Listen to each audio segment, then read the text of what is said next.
Kathryn at Alden nakatago sa concert ni TJ Monterde. Si Mami pala ang kasama.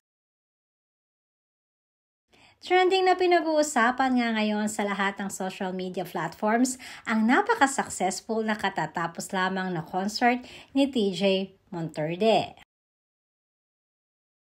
Dinumog nga ito ng halos lahat ng mga generations ngayon dahil sa pa-trending na mga love lessons at love patama ni TJ sa mga totoong nangyayari sa isang relasyon. Kaya naman sobrang daming nakaka-relate dito.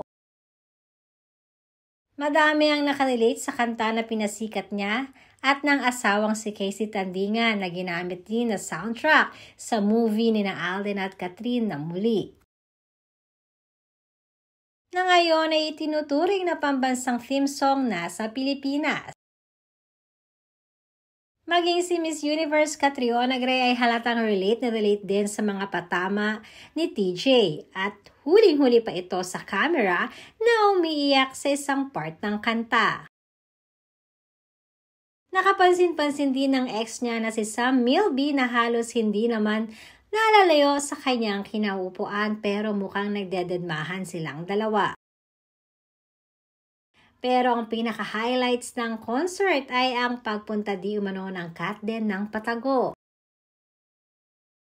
Alam naman natin kung gaano ka-supportive itong si Kathryn at Alden lalong-lalo na pagdating kay TJ at kay Casey. Kita din di umano ng mga netizens na naandun mismo si Mami Min sa concert at siya di umano ang kasama ni na Alden at Kathryn. Bagamat nakatago ang dalawa sa crowd ay hindi naman alam ng mga netizens na positive nga na naandoon ang dalawa.